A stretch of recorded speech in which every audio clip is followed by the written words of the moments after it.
Thanks very much, Marinka. I'm delighted to participate in this special symposium.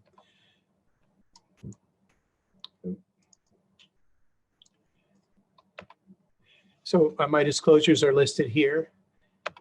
And the outline of my presentation will be to focus first on sort of historical contemporary drug development, and then discuss network medicine-based drug development strategies, including some combination therapies, and talk specifically about how these approaches might be applied and have been applied to this current pandemic.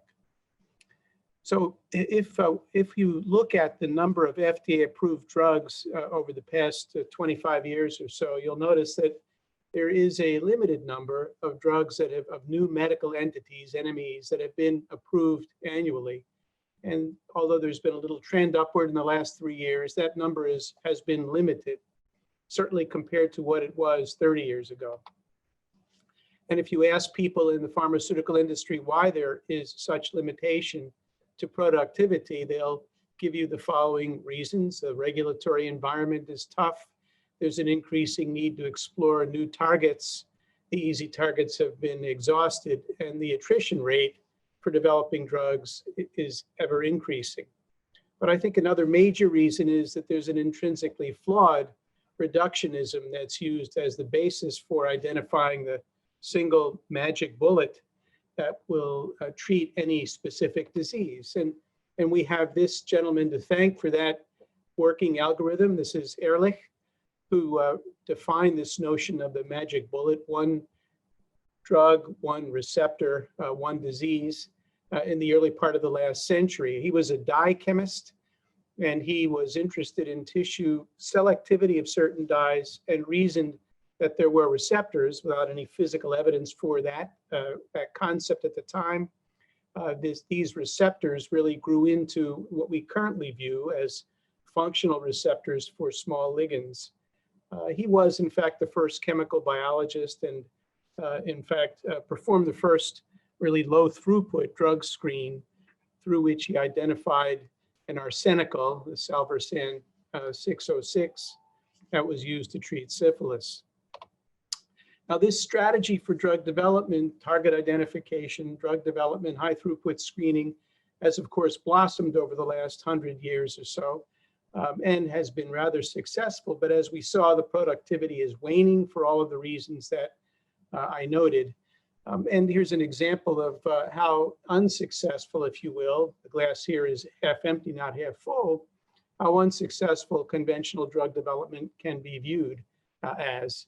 The average clinical response rates of all FDA-approved drugs are in the range of 25%, and over 40% of approved drugs in 2018 were based only on one pivotal trial. And another way to look at this limitation is shown in a very simple way in this slide from Shork and colleagues from 5 years ago.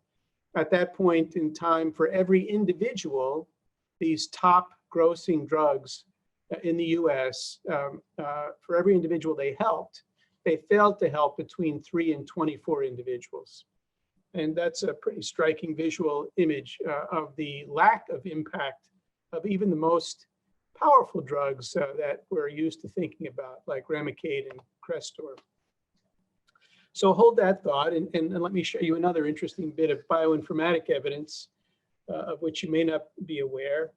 This slide is taken, this plot was derived from data by Chartier, published about 2.5 years ago, in which they used a simple bioinformatics strategy of asking how frequently a binding motif for a drug that was approved for use for a disease for which the target was known and the tertiary structure known, how frequently does that motif occur in the overall proteome. And what they were able to show, looking at about 470 FDA-approved drugs whose targets were known, was that on average, each drug binds or is likely to bind to about 30 other targets in addition to the target for which it was developed, against which it was developed. Obviously, this is a very long tail distribution, but as you can see, there really are no drugs that only bind to one target.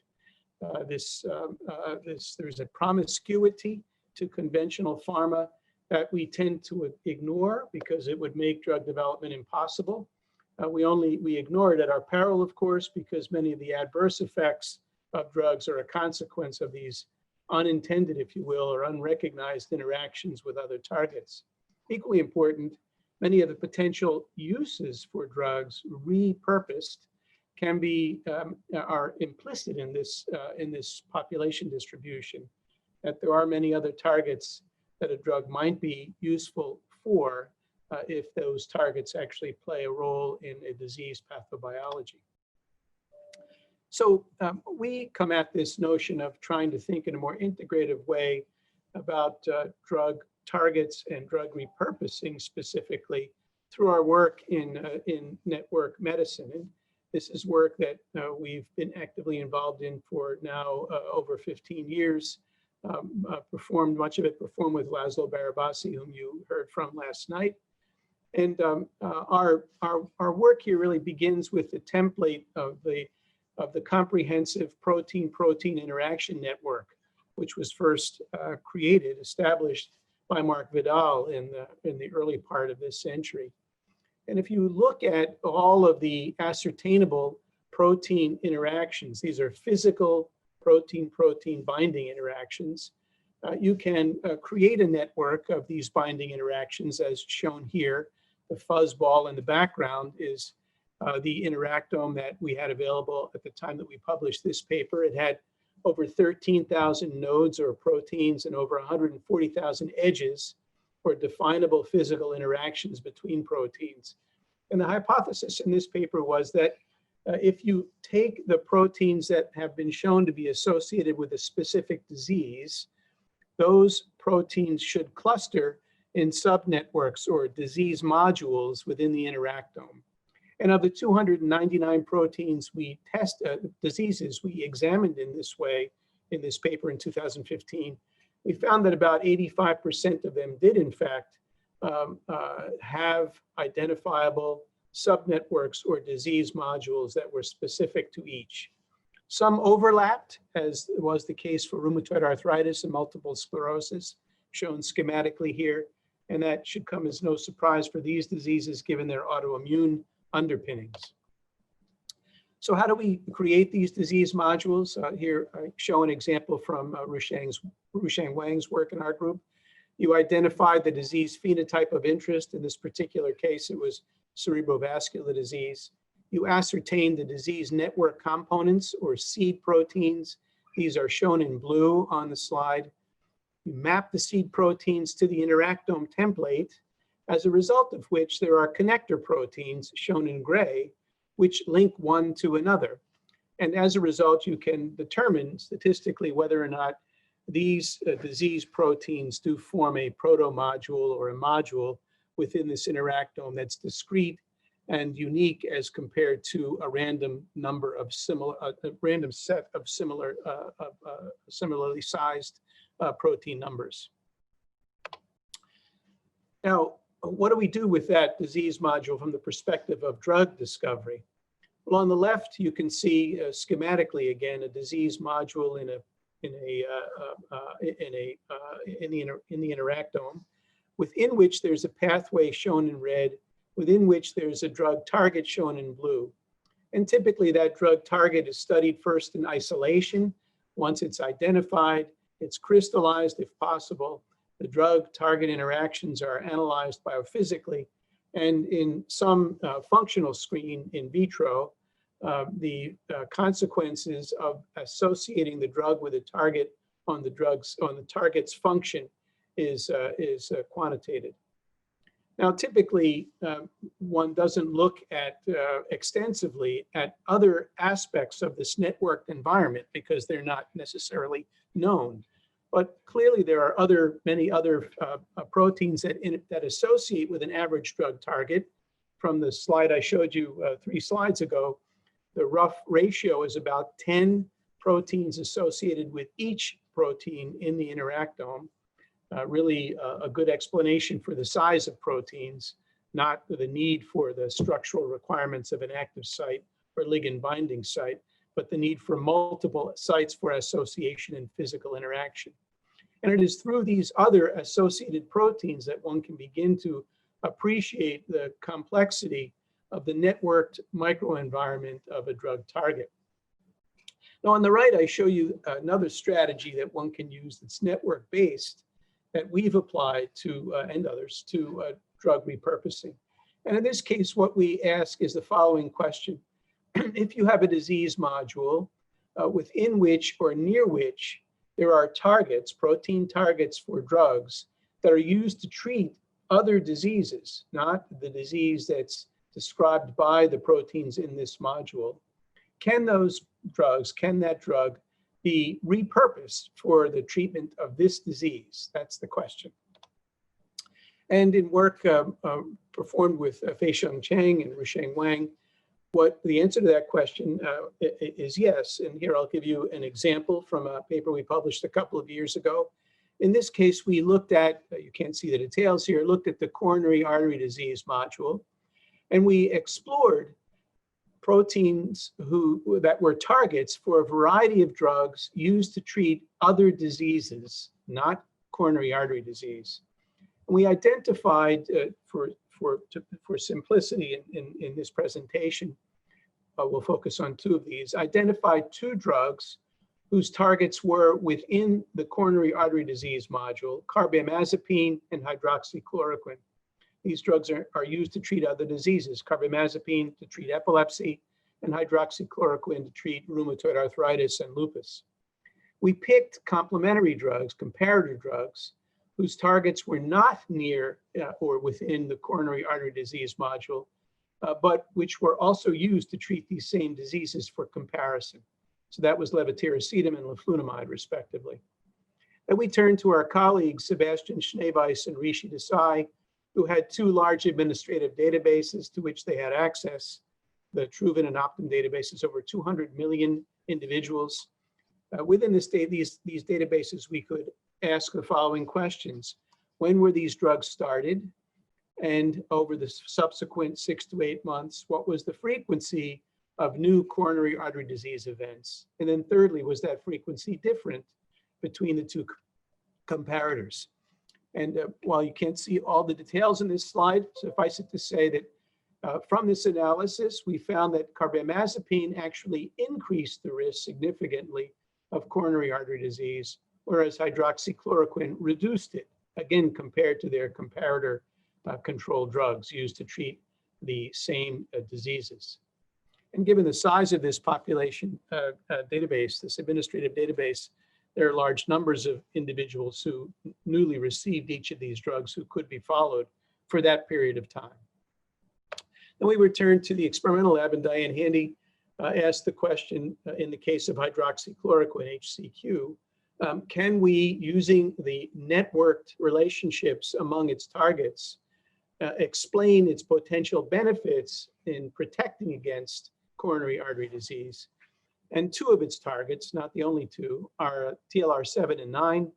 And she was able to show through the pathways that these targets are linked to in the interactome that hydroxychloroquine could suppress inflammatory responses, in this case in the endothelial cell, which are critical for the progression and activation of coronary artery disease. Here you see a suppression of the adhesion molecule VCAM1's expression in response to tumor necrosis factor alpha as a function of hydroxychloroquine dose.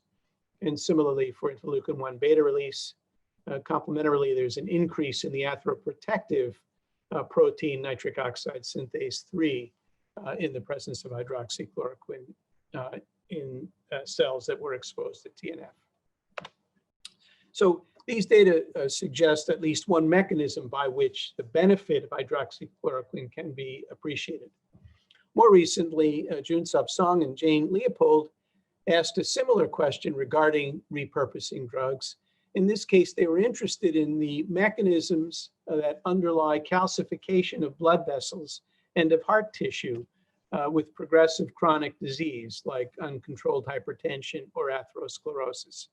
And they explored the calcification endophenotype module. Not only are there disease modules in the interactome, but endotype modules also exist in the interactome, as we've shown, such as for inflammation or thrombosis, or in this case, calcification. And using a similar strategy as I just showed you for coronary artery disease, they identified 3 drugs, 2 that are structurally related, everolimus and temsirolimus, and another pomalidomide, whose targets are within the endophenotype module. And here in vitro experiments, Jane was able to show that each of these drugs suppressed calcification, measured spectrophotometrically here in cultured smooth muscle cells.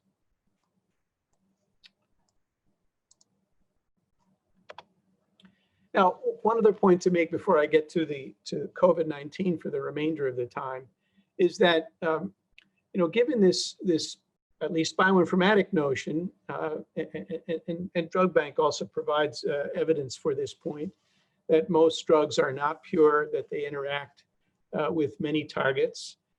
Even monoclonal antibodies, even though they're monoclonal, they're not monospecific, as anyone who's done a Western blot knows, often have other binding partners or targets. So if we were able to, in some way, define the universe of small molecule protein interactions, one could create a matrix of those relationships and use that as a basis, guided by the interactome, for thinking about rational ways to repurpose drugs for diseases for which they were never intended, or rational ways to exclude toxicities.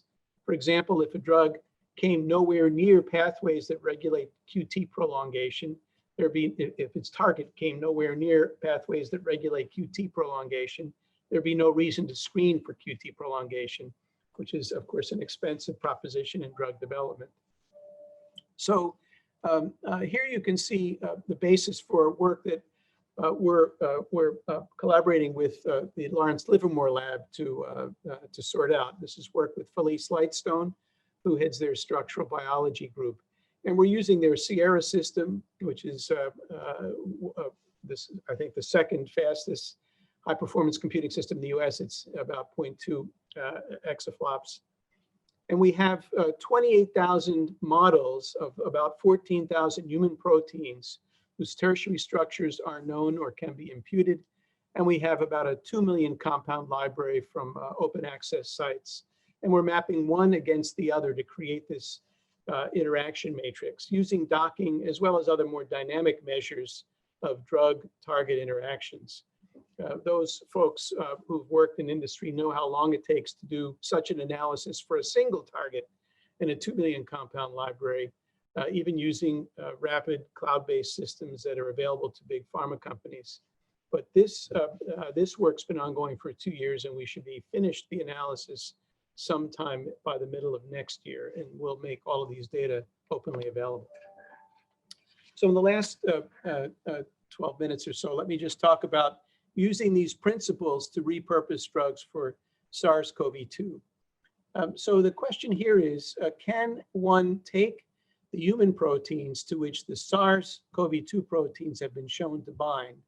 And the best data for those interactions come from Gordon's group at UCSF.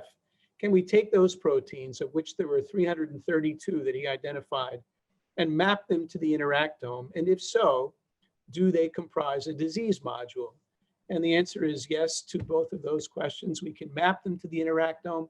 And here we see a schematic illustration of the covidome, as we call it. And here you also see in this same illustration, those proteins that are expressed in the lung, shown in green, which is about 80% of the total covidome, and those not expressed in the lung. So the question here, of course, is can we pick repurposing candidates based on their target's proximity to the covidome in the interactome? This gets a little more complicated because we have really 3 interaction networks to be concerned about: the viral interactome and its proteins associations with the human interactome targets, as well as the drug target disease module network. And these 2 modules, of course, sit within the interactome itself.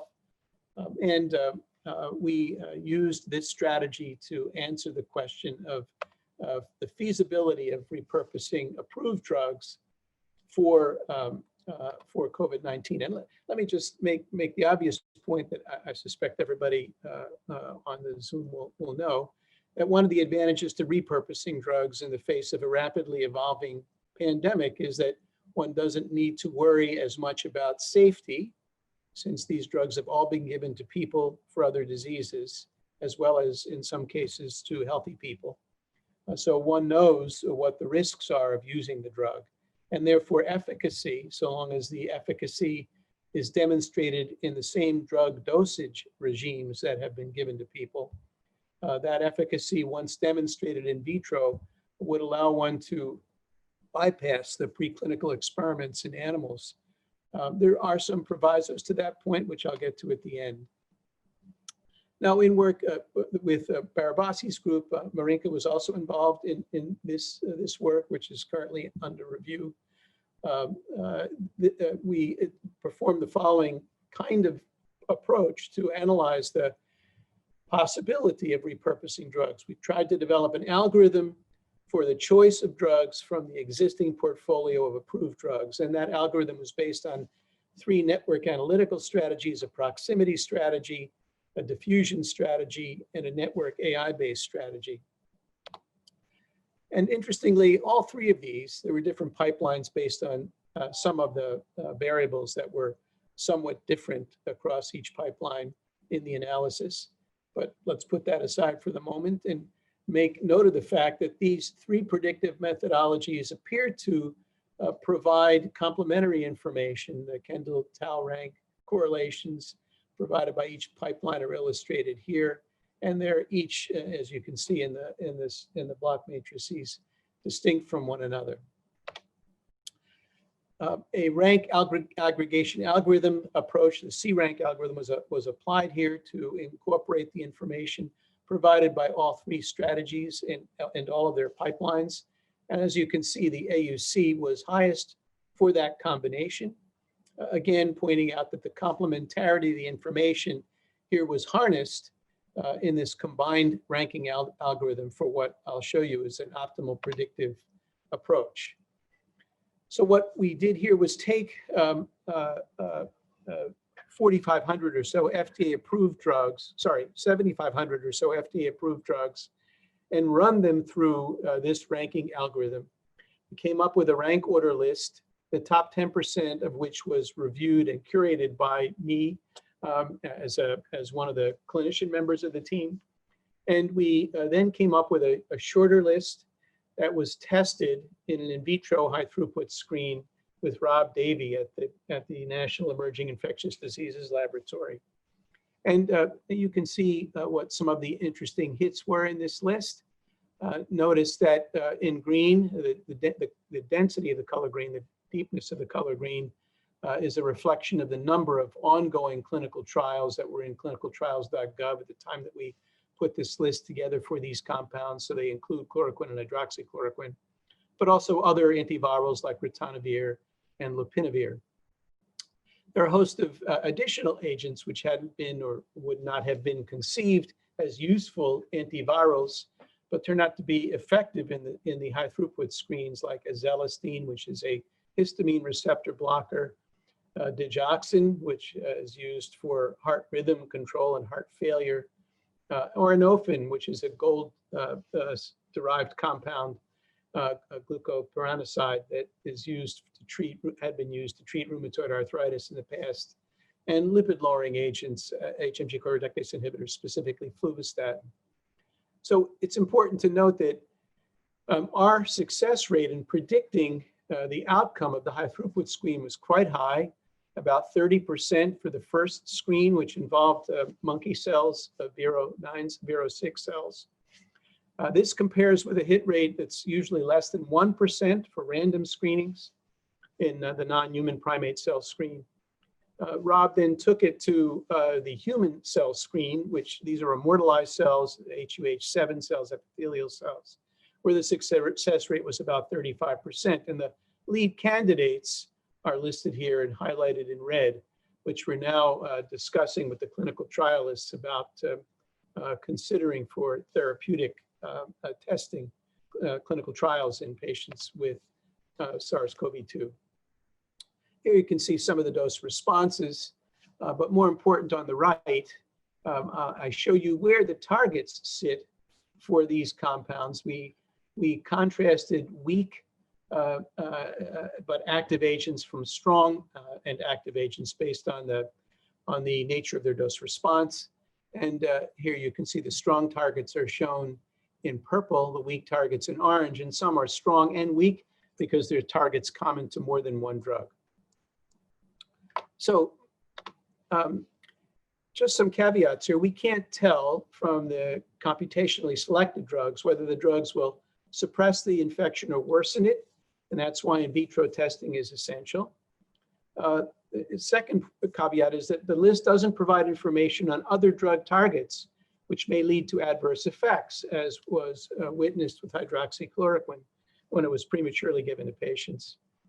And while repurposing approved drugs is assumed to be safe for the reasons I mentioned earlier, new toxicities could theoretically emerge when treating a novel infection, where you might see a drug by infection interaction that would not obviously have been predicted. So for future pandemics, what are the requirements for network-based drug repurposing? Well, knowledge of the host cell binding targets for the agent's proteins, mapping of those binding targets to the interactome, and defining a disease module with that interactome within which specific pathways can be identified and ascertained. Knowledge of the approved drugs and their proximity to the infected agent's host disease module in the interactome, and access to high throughput screens, and when needed, the availability of preclinical animal models. So this approach fits into a broader approach in precision therapeutics that's network medicine based. And here I just show you a diagram from a couple of our reviews that highlight this point, where we now define different drug targets that are unique to individual patients in a process known as reticulotyping, that is creating individual patient network disease modules through which we can explore the suitability of specific drugs for that particular patient. And I acknowledge here the folks with whom we've collaborated on the left and those who did the work that I showed you on the right. And I thank you for your attention. I'm glad to take any questions. Thank you.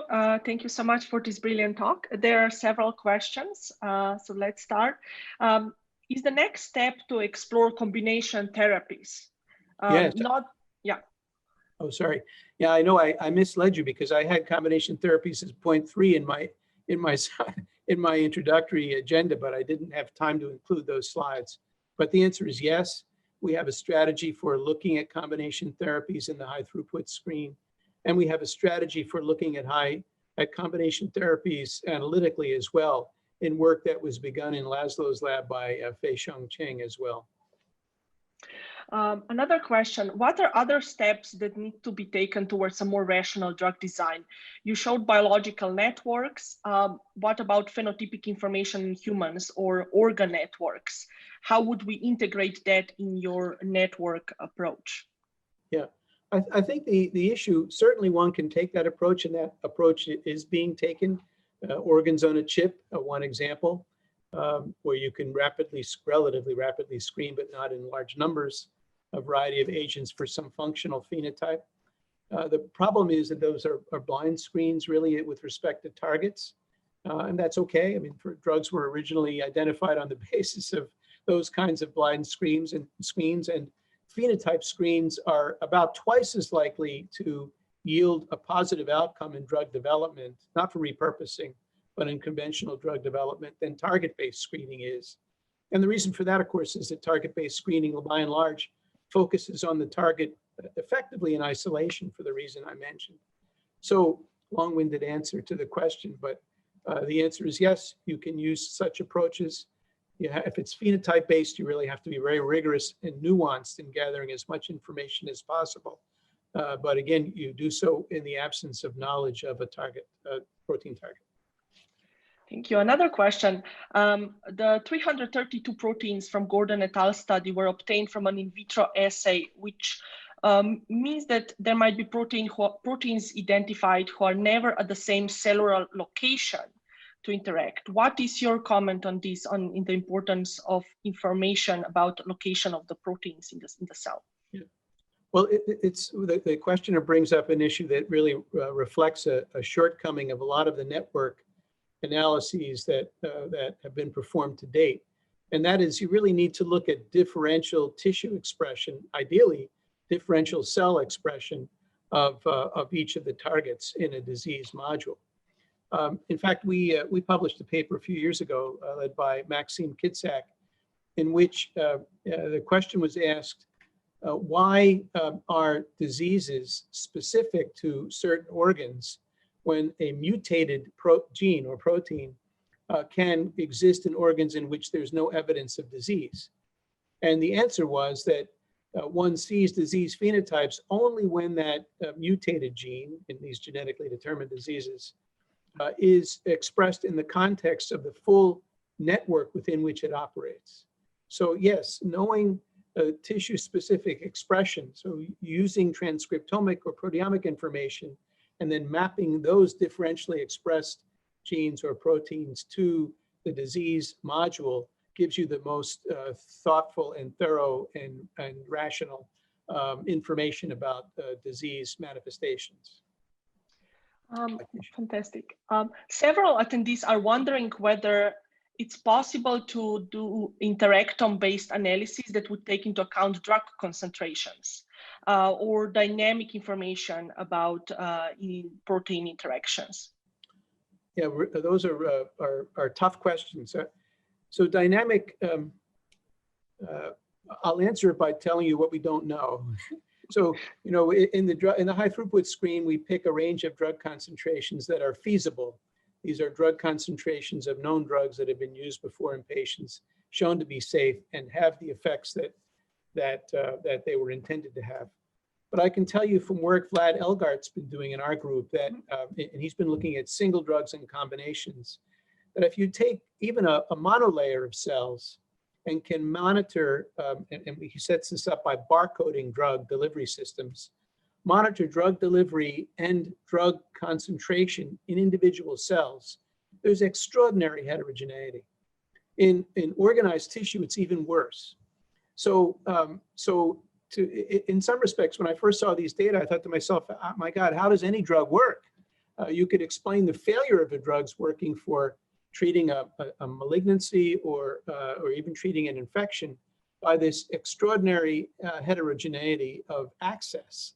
And it's really probably the host's immune system in the case of cancers and infections that can then tamp down the remainder of the diseased elements once you suppress some of them. So yeah, the dynamics of delivery, the dynamics of access to individual cells and compartments, those could be modeled if we had the information. It makes things more interesting and more complicated. Human interaction network is still very incomplete, and many proteins have not yet been tested for interaction. And because of that, the data is incomplete as well. Can you talk briefly about the limitations and what that means for the accuracy of network medicine algorithms and methods? Yes, good and important questions. In the first, right now we're probably based on best estimates, we're probably in the ballpark of 25 to 28% of the at least theoretically possible protein-protein interactions. So we've got barely a third of all the interactions. But even with that, we still can define in about 85% of cases discrete disease modules, which are probably bigger and denser than we think because of the missing parts. So that's the first thing. Second thing is that the networks I've shown you are not weighted, nor are they directional. So knowing what the strength of the association is, how the strength of that physical association influences information flow across the network, those are really interesting and exciting topics and questions. Our group's working on some of that.